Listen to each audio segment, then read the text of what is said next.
Hello everybody and welcome to a very, very special episode here on the Jurassic Park podcast. So today we've got a special package before us, and obviously you guys cannot see who it's from. It just says fragile, handle with care, but the person who it is from is actually going to be joining us for this special video. So Mike, do you want to introduce yourself to everyone watching at home? Yeah, sure. So, for everyone that doesn't know me, my name is Michael Tharme. I'm the owner and creator of 3 Arm Creations, which is my own stop motion / company / creative page on Etsy. And I am currently making a stop motion film for my master's degree, but to fund it, I also make these fossil fridge magnets. Wicked, that's a really good way of putting it. So, Mike has been kind enough to send us his master copies of the magnets. So these are the magnets which you basically base every other magnet off of, don't you? So you kind of look to match up paint and everything like that with them. That's correct, yes. Okay, so obviously these are very, very important. So we're going to take a quick look at them today and then get them all boxed up and send them back to Mike. So, if we take a deep dive in here, I'm being very careful because I need to keep all the bubble wrap and everything, so it's going to be a very, very slow process here. So just peel some tape off. So the first one we're going to be looking at is the Crichton mic, and I'll let you know when I've got it open. For anyone who's a bit confused how we're doing this, we're basically on a Skype call, so Mike can talk people through these. So, if I can, just very, very slowly edge this out here.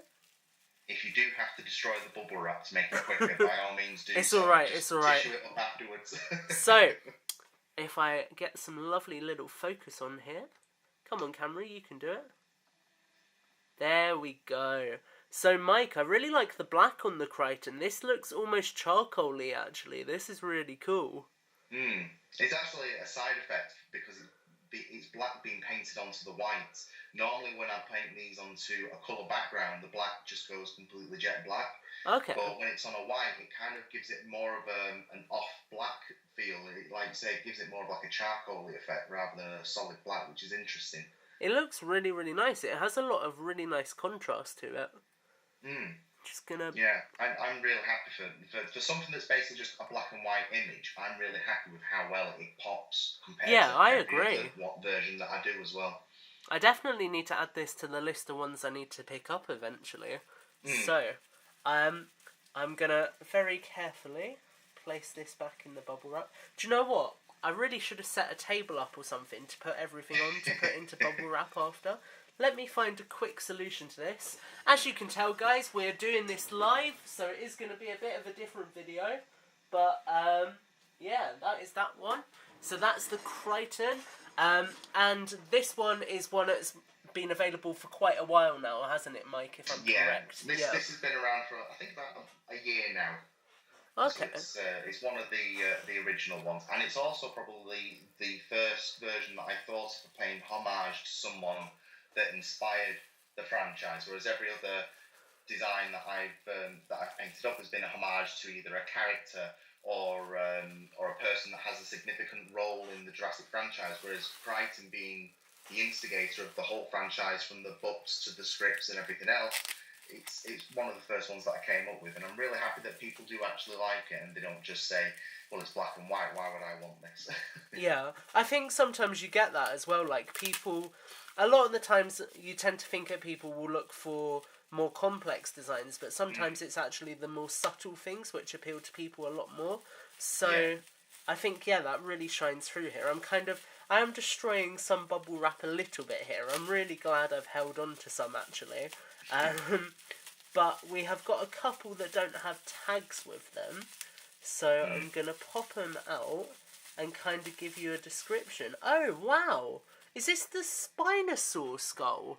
Yes, it is, yes. Okay, I need to, really focus on this, because this is freaking cool. So, there you go, guys. You can see that there. The Spinosaur, arguably the second most iconic dinosaur in Jurassic Park, after the, T-Rex, obviously. So, Mike, do you want to talk a little bit about the sculpting on this one? Because it is beautiful. So this is the latest skull variation that I've done. Out of all the fossils that I've done that are skulls, You have the T-Rex, which was the very first magnet that I designed.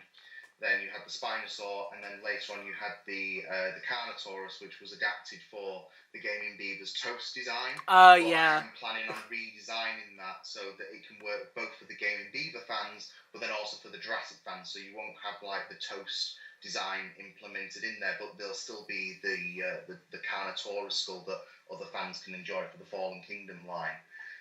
But the skull for the Spinosaur, I wanted to try and make sure this was a bit more paleo accurate, because with the T-Rex skull you can get away with, compared to the original illustration from the original book to modern Rex skulls that you find in the field, and they are more or less the same, whereas the Spinosaurus has a completely different skull slit out compared to the one that they used in Jurassic Park 3. So this one is a paleo accurate representation of a Spinosaurus skull, but it still works well with the Jurassic franchise. I'm really glad to hear that this is a paleo-accurate representation, because I remember when we did our first article together a while back, you were discussing how one of your dreams for these is to eventually have them in museums one day. So I think it's really, really important that obviously you get the paleontology behind these as accurate as you can. I'm gonna... Do you know what? I have scissors here. If I make a very, very small snip in the sellotape, then there we go. That is going to open that up. And I tell you what, I feel so much anticipation. I feel like a kid on Christmas. And that's what I wanted you to feel when you opened this up. In fact, that's what I want everyone to feel when they open these up. Whenever they get a parcel from me with that Jurassic Park logo on the front, I want it to feel like you're that child at the year of the release of the film that you originally saw, to feel like you just found something that isn't, represented anywhere else in the world. Yeah. I do have to say as well, I've not shown it because obviously it's got our addresses on, but Mike does a really, really nice job of actually branding all the packaging that he sends out, which is really, really cool. So I think the next one we've got is a similar colour to the Spinosaurus. So it's an unpainted mould, and it's not a T-Rex, or is it, Mike? I feel like it might be. It's a T-Rex. Well, guys, there you go. Is the T-Rex and Spinosaurus DIY variations. Now, oh, just what wicked. I wanted to explain when I sent them over to you in the first place, and by the way, you can keep these and paint them yourself or gift them to somebody else to paint. It's entirely up to you what you want to do with those two. Oh, thank you, Mike. That's really kind of you. Yeah, very welcome, mate. But yeah, the DIY variations that I do, I know a lot of people, when they look at my magnet designs, they might think, I can afford £10 for this version, but I can't afford the £30 or £40 price tag for the other version. And the simple fact being, they do take time to paint. I mean, the Stephen paint job in itself, just to paint one of those doesn't take me about 3 days. Yeah. So, if the people are feeling creative enough to take something on, they can buy just a DIY version and then just paint it themselves. I like to see people's creativity, and I especially like to see, them changing something up a bit. So they might take the T-Rex skull and think, well, you know what, I don't want to do it the traditional yellow and black. I might want to do a black background with a yellow skull, or I might want to do polka dots, or, stripes, or, anything. The possibilities are endless with the DIY design. And that's what I really want to kind of like push people with, flexing their creativity, and not just for adults, but for children as well. How many kids go to these Jurassic Park films and want to do something creative afterwards? I've never seen a child not draw or paint something after seeing a Jurassic film. So to me, getting something like a magnet where they can paint it for themselves, and then they've got something practical that they can put on the fridge and then display their own artworks for the parents. It's something that I really, really want to push. I think it's nice as well because it almost adds even more legacy to your artwork as well, because you're able to get people actually getting interactive with your artwork, getting hands-on with it, and really getting even more invested in it than they are already, which is really, really nice.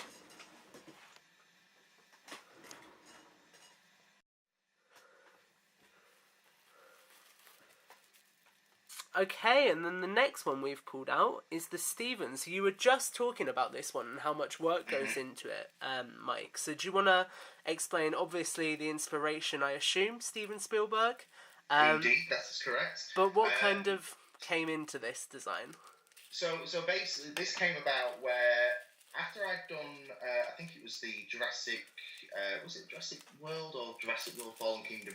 One of the variations that I did for the more recent films. And I remember someone saying, "Oh God, I really hope they do a decent magnet for the 25th anniversary." Yeah. And it just started making me think, well, what could I do that's different? Because I've already got the simple designs, like the yellow and the red variation of the logo. But what else could I do? And I thought, I wonder if I could push myself to do the classic and iconic sunset horizon that you get for the poster.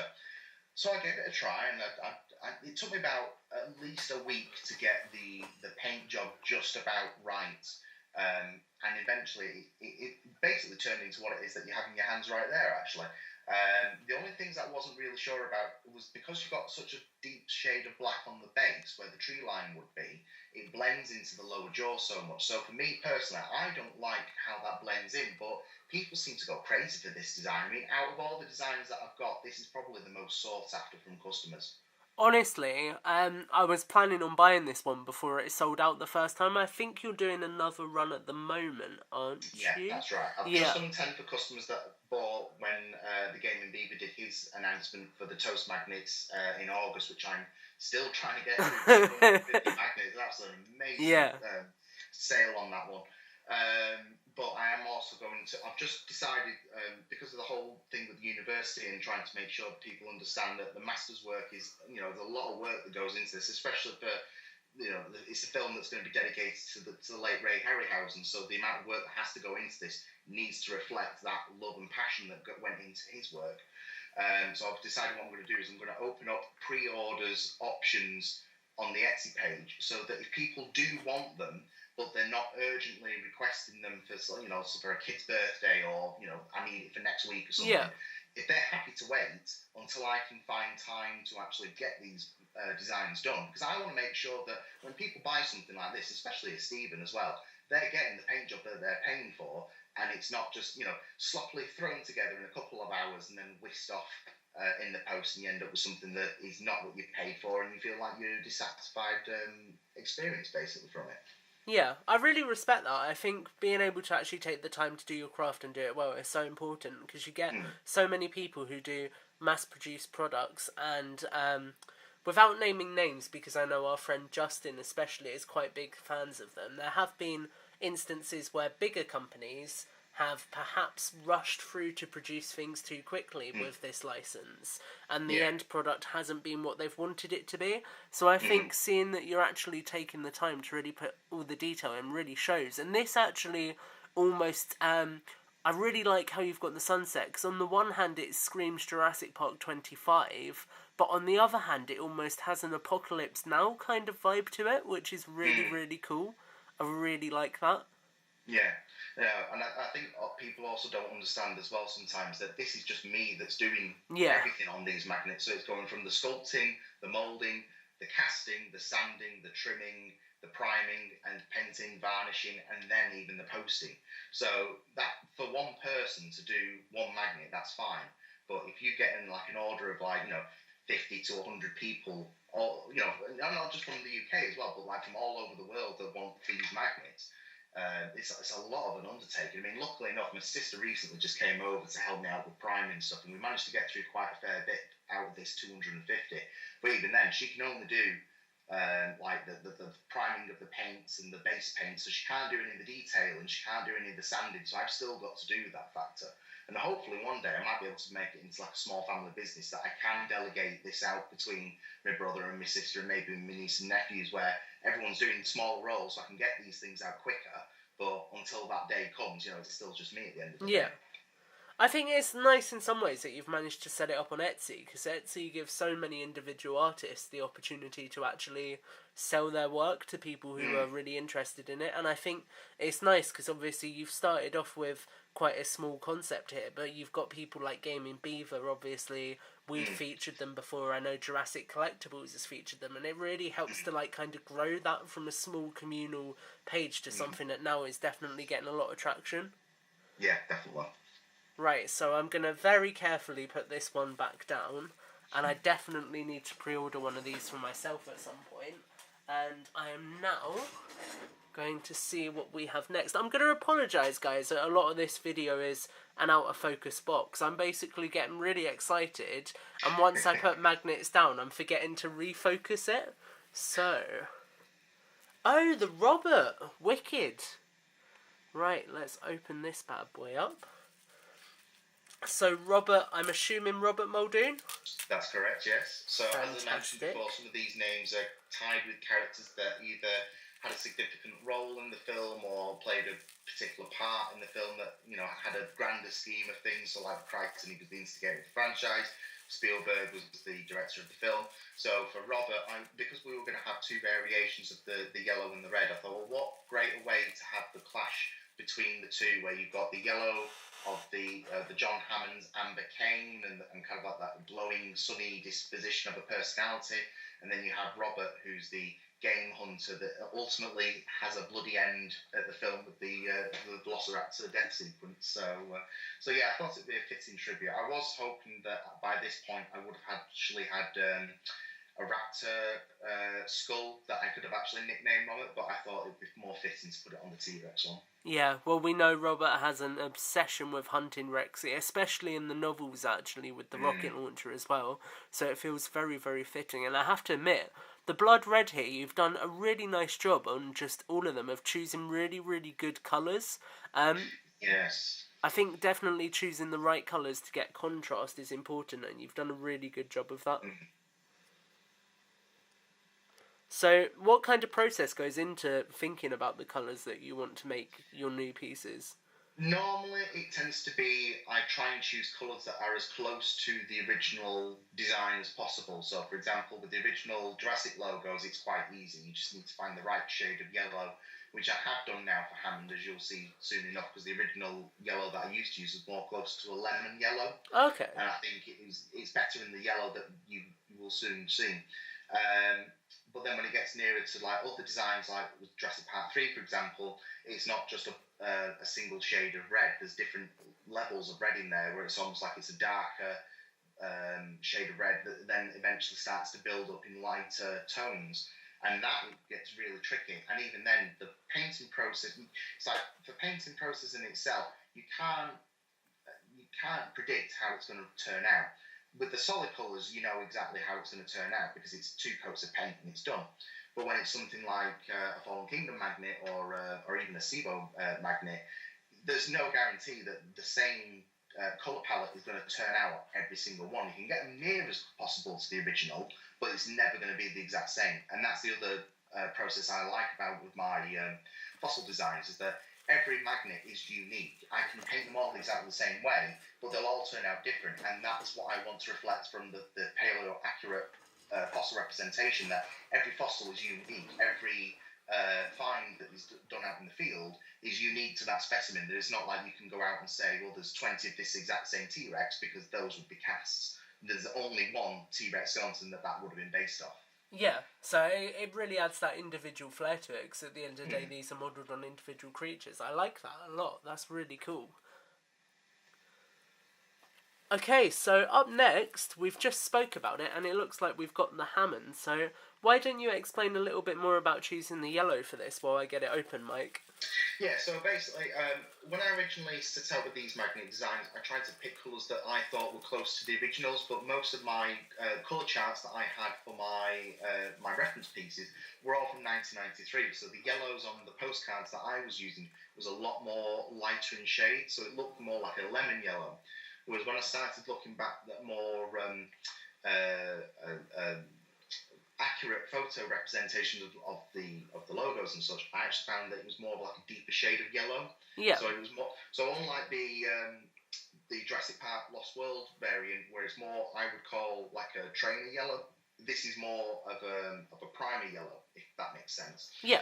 So this one's had a bit of a refresh. So this is a newer paint job compared to the lemon yellow that I used to use. It looks really, really nice, and again, you get that sharp contrast. I have to admit, I really like the way you do the black on the skulls. I know I said that at the beginning, but it just looks fantastic. Yeah, thank you. Kind of just taking a little moment here to appreciate this.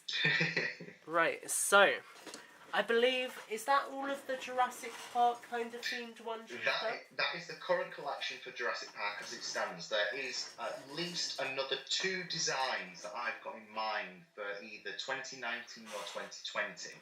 And one of them I will drop the name for that I've decided, which is going to be called Roberta. Oh, that's Now, exciting. I'm not going to say what the design is, but I think it's something that a lot of fans will go crazy for. And at this rate, I might actually have to do a gift set of a Stephen, Roberta, and maybe one of the Jurassic Park red or yellow variants. I'm not sure yet. That'd be really cool. You could even let people choose between red or yellow. That would be awesome.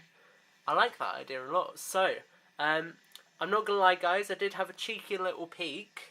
And the next one is modelled after Eddie Carr. So, as you guys can see there, again, we have the fantastic font. I'm interested, is this, which font is this you're using for this, Mike? Because I know there's a lot of different versions that look like the Jurassic Park font. This is actually titled Jurassic Park, so I don't know if this is someone's variation that they've just titled it that, or whether this is the actual logo, the font text. I'm not 100% sure, but this is actually titled Jurassic Park on the text dialogue. I think that might be one I've got. I know I used to use a font called African, which was very, very similar before I started. Cool, so here we've got Eddie. And I really like the black speckles we have here, because it's almost reminiscent of Oil, with him being a mechanic, which is really, really cool. So, do you want to tell us a little bit about the design choices for this one? Yeah, so what I do with this one, aside from now that I changed the shade of the yellow, because again, the Hammond and the Eddie used to share the same yellow, and I just used to dry brush the other variant to make it into the Eddie. Whereas now what I've done is I've changed the yellow so it's more of a trainer yellow. So it's a lot deeper shade of yellow compared to the Hammond. So if you were to put the two together, you should see there's a slight difference between the two. Let me just grab the other one quickly. And, oh wow, I can even see the visual difference just looking at the other one I've got over here.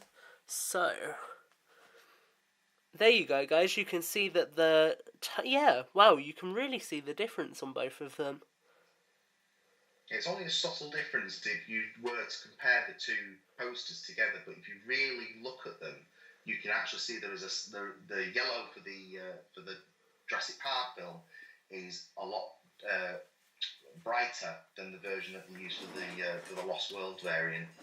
Yeah, that's definitely reflected here. When I just compared them, it's a lot more apparent that the Eddie is a lot grittier and darker. Yeah, which is really, and the dry really brushing for this one as well changed. What I used to do is I used to have a really loose brush that I used to dip in the black and just run over. Yeah. You compare. I think it's still on the original paint job for the Robert, which you'll see later on. But on this one, I've used a different type of brush, so it's a larger, broader, flat brush, and I think it actually gives a better dirt debris effect. I agree with that. Yeah. Compared to the other one. It looks really good. It's quite almost rugged. You can tell the brush strokes are very, very rugged, which looks really cool. It adds a lot of nice character to it. And then I'm just showing as well the little test signs that you've got on the back of them. It's really good that you keep reference to that as well, because I'm the kind of person who would forget to do that, and then I'd be confused at the end as to what I needed to keep. If these were just like one-offs, I would do exactly the same. I would just do it, put it out there and forget about it, because I knew these were probably going to be a repeat customer order. I had a feeling that I'd better make notes of these, and every time I make changes, make those notes somewhere, because if I'm forgetful as anything anyway. So to not do a paint job and then someone say, "Oh, I want 20 of this design," it's like, I can't remember that. No, that's a good plan. So we've got one more left on this layer, and this is the Roland, which is wicked. So I'm actually going to try and open one up on camera for the first time. Hopefully this goes okay. There we go. You guys can see just how delicate I am being with it right there. Oh, I cut it the wrong side. If I go this side, I can just peel the sellotape off. There we go. Opening boxes 101 with Tom. So, we have got Roland, obviously based on the wonderful Mr. Tembo. And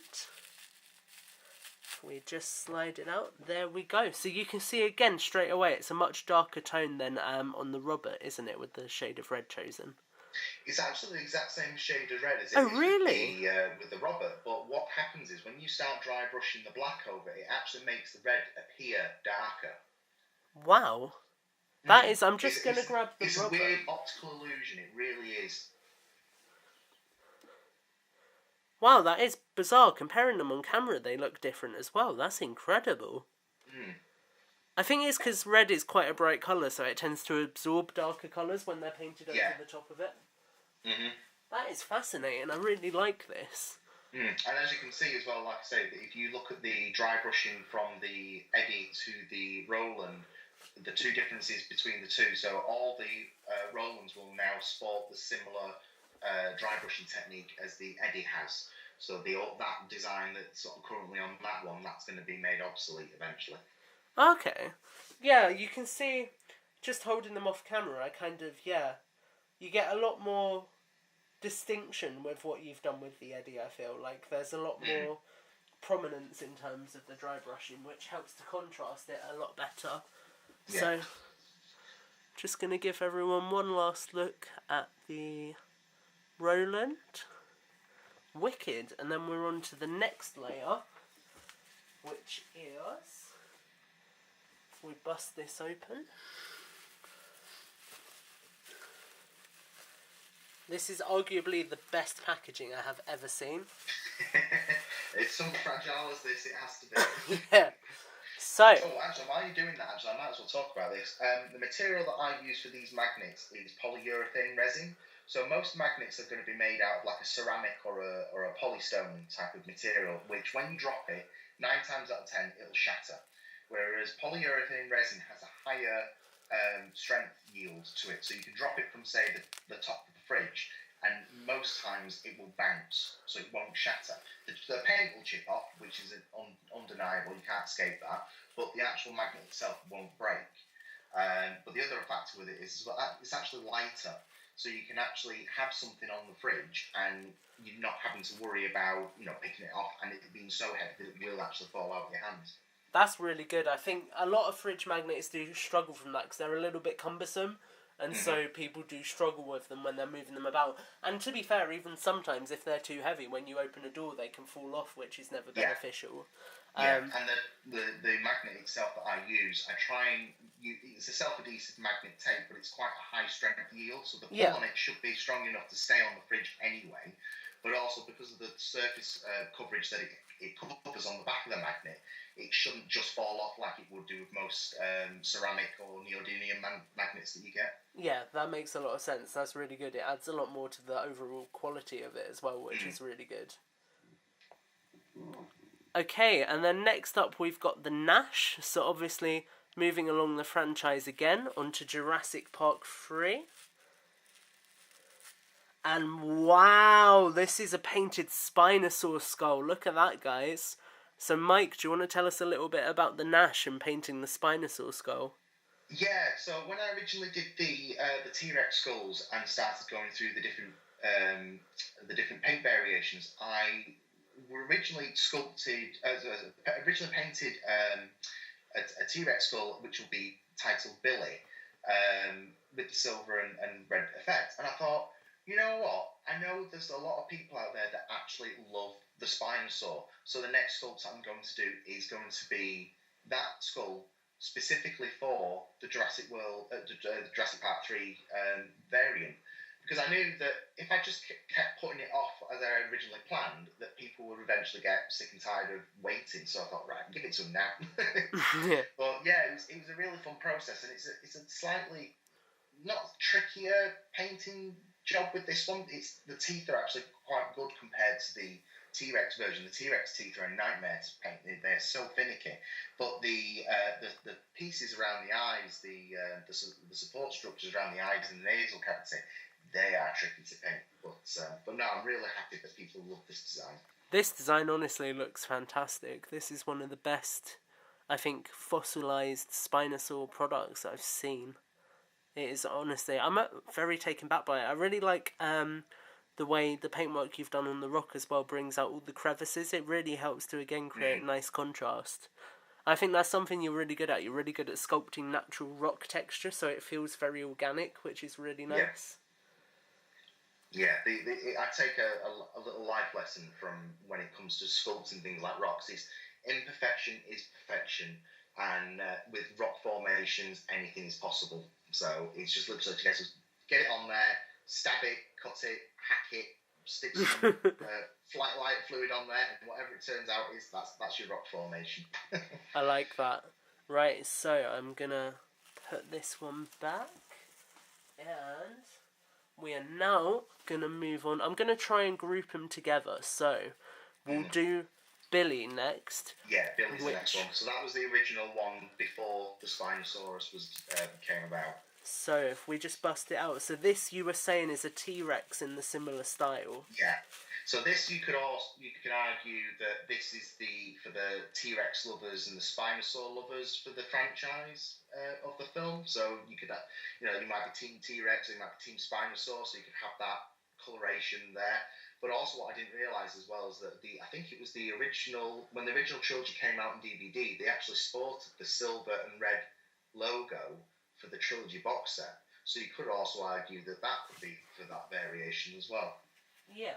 I'm just going to give a quick comparison between the two, because I think that both of these would look fantastic on a fridge together. They definitely complement each other really, really nicely. So that's kind of our original trilogy magnets you've done.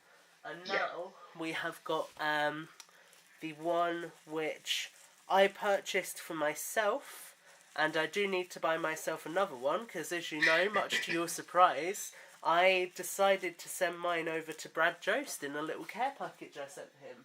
So this is absolutely... So for anyone who doesn't know, being one of the younger Jurassic fans at the age of only 19, Jurassic World really, really resonated with me. So when I saw this particular version, which is the Hoskins, I absolutely loved it, because as you can see, Mike has got the metallic blue spot on, and I imagine it was really a case of trying to get that blue as close as you could to the logo, right, Mike? Yeah, and to be honest with you, the company that I get my paints from have actually changed their metallic blue, so it's not even the same blue anymore. So over the past probably 2 or 3 months, I've been struggling like crazy to find that combination again.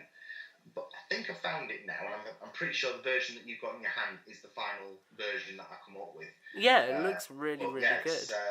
I'm really happy with how well it turned out, and I think out of all of them as well, that's probably the most eye-catching, because it's just that blue and silver works so well together. I mean, the blacks and the colours and the silver and the red work really nicely as well, but I think this one just is the one that if you were to walk past them in a line, that's the one that's going to stand out the most. Yeah, I agree, and I think that was why this was one of the ones I purchased when I made my first order from you, because it's just so eye-catching, and the metallic is really, really...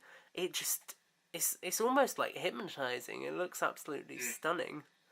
So this is definitely a personal favourite for me, and I'm really excited to see the next two we've got to look at, because obviously since you started out this little endeavour, we have had a new Jurassic film release, Jurassic World Fallen Kingdom, and so we have two inspired by that film, the first being Lockwood, who is obviously John Hammond's partner in crime, and Mike, I believe this is the one that's stylised around the cracked logo, correct? That's correct, yes. So we'll just get it out. Oh wow, I really like that. This one's a lot more subtle. It's a lot more meshed with the base, like the logo for Fallen Kingdom. It definitely feels very, very distinctive. It's a real tricky one to do for that, because the colour scheme that they've used for the rock textures in their logo, the previous versions, it was illustration sort of thing. So it's kind of like, black, red, green, yellow, and all the rest of it. Whereas these, they've got layers of colour upon layers of colour. So it's not just a simple case if you look at that and you would immediately think, oh, it's a stone colour, so it's just grey, black and white. It's not. You've got hints of blue in there, you've got hints of brown in there. You've even got like hints of it's two different shades of grey. It's not just one simple case. So this one it's tricky to do, but when it's done right. It is. I really like the cracks on this one as well, actually. You've got really nice contrast with them, and you can actually see... So are these cracks actually sculpted in as well? I'm actually feeling the ones that are on the skull itself, they're painted in. They're very convincing. One moment of just thinking, well, if I actually do a separate sculpt so I can gouge out an actual crack, then that would work better. But in terms of... as someone that has to design something, then go out into making it as a product. Yeah. To design one thing and then to re-sculpt it to do some more specific, it's a little bit too time-consuming for someone in my position. Yeah, I can understand that. Factory's worth of stuff, then I could delegate those sort of jobs and duties out to other people or the departments. But because it's just me, it's enough work in itself, just casting, sanding, and all the rest of it, as I mentioned before. So to then start re-sculpting something else and casting that and then putting it elsewhere, and it just gets a bit too complicated after that point. So for the moment they are painted on, but you never know, in the future I might start doing some actual cracked versions. Honestly, I don't think you need to worry too much about them, because part of the reason I asked was because the paint is so good that I was convinced that they were cracked. So it's quite... It was only once I actually touched it I realised. So yeah, you've done a really good job with those. I really, really like them. And obviously, the last one, Cybo, I believe this is our lava-inspired one, inspired by the volcano. I'm not going to lie, I'm really impressed with how much I've managed to remember in this video. I'm going to definitely be patting my own back afterwards. Let's just bust this one open. Now, Cybo is your most recent one, isn't it? That's correct, yeah. Wicked. Yeah, and this one was inspired from when I was doing the toast lava variant for the game in Viva. The further I got into the paint job, the more I looked at it and thought, you know what, I actually quite like this, and I would like to put this onto a design, but I can't just do a lava effect for the sake of it. It has to tie into something. And it just dawned on me, well, Isla Nublar has gone up in smoke now, and the amount of people that are crying on the internet saying, oh, it's the end of an era, the Brachiosaur. Yeah. That's perfect. I can just do Cybo as, the most iconic logo. I mean, they even did it in the logo, for heaven's sake. They actually had a lava effect in the logo of the start of the movie. And for some reason, they never went with that design. I thought that would have been perfect for a poster, but, who am I to say? Yeah. So I thought, I'll give that to the customers. And everyone seems to love it. It looks really good, and I can just see for the lava paintwork itself, you've got reds, oranges, yellows. So really clearly this is one of the ones that a lot of time goes into to get all those finer details on it. Yeah. Out of all of them, I'd probably say Stephen, Cybo, Lockwood, and to an extent, the Billy and Nash variations take the longest to do out of all of them. Yeah. Everything else, it's pretty much 2 coats of colour and then you just paint the skull. Whereas with everything else, you have to be a bit more planning about it. You can't just slap it on and hope it goes okay. You have to, really measure yourself. How much pressure do you apply on this brush? How much paint do you put on the brush? How much do you need to wipe and paint off the brush before it becomes enough? So yeah, there's a lot of planning in these. Yeah, that makes a lot of sense, and I think it really shows in the end result as well. This one looks fantastic.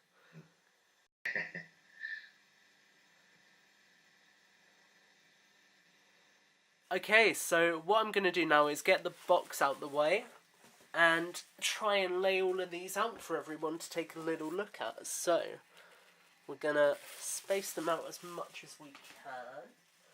I'm also making sure I lay them on top of their packaging, because I've been pretty on point with the names, but that's not to say it in like 5 minutes when I have to pack these up. I'm not going to forget everything, so I'm planning just in case, basically. So, is there kind of anything that you've got in the works at the moment that you'd like to talk about as well, Mike? I know obviously you've got Diana, which is fantastic. Yeah, I'll speak about that, and I'll probably talk about other things that I've got planned for the future, because as I've said before, the whole master's degree is taking up so much time that if I'd known it was going to be this time consuming, I probably would have done a bit more before starting it, but everything's just have to be on hold at the moment. But I can at least explain about designs and stuff that I've got in the works, and especially with the next Jurassic film coming out as well, there'll be things in there that I want to cover as well. Okay, yeah, that would be fantastic. So, right, I'm just laying the last ones out now. Um, I might. I'm kind of tempted to speed this bit up, so do like a little time lapse of me laying them out. But I'm a very lazy video editor, so you'll probably just literally be hearing me and Mike talking while I'm laying these out, guys. But yeah, there we go. So I'm going to take a little look at them, and do you want to just maybe give us some closing remarks on these designs, Mike? That would be fantastic. Say that again, so you broke up. Oh, no worries. So if you'd like to maybe just give us a few closing remarks on these designs, that would be fantastic. Alright, okay, no problem. Okay? Yeah, go ahead. Yeah, okay. So, basically I came out with an idea about doing a T-Rex fossil magnet, and in the end I ended up doing something for a Jurassic franchise, which is very close to my heart. So I'm really happy that people have been, not just buying these because it's people buying stuff for the sake of it, but they buy it because they want it. When I first did these, I didn't think anybody would appreciate these, that they would look at the price tag and say, well, stop that because it's too expensive. Who wants a Jurassic Park magnet? And, people are messaging me about them. People are, just putting their money my direction and saying, I want a Nash, I want a Sibbo, I want a Stephen. And it really does fill me up with joy, and it puts my anxiety and all the depression that I've suffered with over the years, especially from kind of like people bullying me about being a fan of Jurassic Park in the first place. It puts it back miles behind me. It really makes me think that, there is a community now for these sort of things. And although not everybody is either aware of them or not everybody's a fan of them, but there are still people out there that want them, and they want their kids to have them, and they want to have something on their office or on their fridge. And it really brings joy to me that there are people out there that are so willing to not like just part with money, but just to buy one of these themselves. And I'm really happy about that. That's really good to hear, and I definitely agree with you. It's really nice hearing that this has helped you to kind of connect with the community and put a lot of your anxieties and things at ease, because I think there is really, once you get involved in it, a really, really nice community. And I think that obviously you've come into it through your artwork, and you've connected with some amazing people. Like, I know we talk a lot. I know you do the podcast with Justin now, which is fantastic. You talk to Jurassic Collectibles a lot as well, so really it's really nice that this has been an avenue to not only sell your art and raise your profile as an artist, but also to connect with people in this community. I think that's really special. So, would you like to let everyone know where they can find these absolutely beautiful magnets if they would like to own one for themselves? Well, you can find them if you go onto Etsy and type in 3-Arm Creations, so that's the number 3, Arm Creations, which I'm sure they'll probably put a link below in the description. You can find these under, I think they're titled as JP/JW Inspired Fossil Magnets, because I don't want Universal to come around and say, well, you're using our trademarks and we're not having that. Because actually, I'll raise that as well. That's the other thing that I like about these. These are all paleo accurate fossils, right? And all I do is just paint them the same colour as the logos. Could you honestly tell any difference between the actual illustration logo that they use throughout all the franchise against what I have designed? No, it's perfect. There we go. So that's the other reason why I wanted to do it, because I thought if Universal do decide to cause any trouble, then I can argue, well, actually, these are fossil accurate, whereas yours is illustration accurate. So it's two different things. I like that. I appreciate that a lot. Wicked. So I'll just finish up on one more thing. There are other designs in the future in the works. Of course, we've got the Jurassic World 3 coming up in 2021, so there will be a design variation up for those. There are other variations that I want to do for the Jurassic franchise that I've seen, whether it be through the fan base or through old variations of merchandise, product packaging, anything like that. There is a Lost World Jurassic Park poster variation that I'm going to be working on, hopefully in the next couple of months, so keep your eyes open on Twitter for that. I know Clayton would be really interested in seeing that one. And yeah, if you want something fun to do with the kids, I can actually recommend that if you go onto my Etsy shop and look at the Diana magnet set. That's a 30 centimetre long fossil accurate T-Rex skeleton. Now it's £15 at the moment, and it's £5 shipping to the UK. I think it's the same price for overseas shipping as well. I can't honestly remember, but that's 9 pieces. You get the same T-Rex skull as what you get with all the Jurassic Park pieces, but then you have individual sculpted rib cage, tail vertebrae, leg bones, hips, neck bones. You get the whole works. Wicked. Well, guys, as you've seen, this has been a really long video, but it's been really, really nice getting to talk to you at last, Mike. I know there's been a couple of times where we've been meant to cross paths, but it hasn't quite happened. So it's been great getting to talk about these, and it's really, really fantastic getting to see these in person and actually getting to take a close look at them. Hopefully you guys have enjoyed the video. Please, please, please, if you like what you see, head over to Mike's Etsy, can't get my words out, Mike's Etsy store, there we go, and purchase one of these, and be on the lookout for more, because like Mike said, he's got lots of plans, so there's definitely going to be more coming soon. With that all said and done, it's thanks from me. Mike, do you have any closing remarks? Yes, all the funds that come from these magnet sales all go towards helping me with my master's degree. So I'm not basically saying spend all your money on these sort of things, but anything that you can put towards these, it helps me out, because the equipment that you use for stop motion animation isn't cheap. And especially with the sort of armatures that I design as well, where it's all dinosaur based, they're not cheap to make either. So just bear that in mind when you're making these. I mean, some of the money goes towards making future products as well, but at the moment, most of it is all going towards my master's degree. So that's fantastic, because you're helping somebody to get a degree in an area that is very, very important to them and has inspired a lot of what they are doing now, and as well as that, you're getting a pretty cool magnet out of it, so I think that is a perfect trade-off. So Mike, thanks so much for your time this evening. It's been an absolute blast. I hope you've had fun. Thank you very much for having me on. No problem. And as always, guys, make sure you stay tuned here on the Jurassic Park podcast, because we'll have more videos and other pieces of content coming out very, very soon.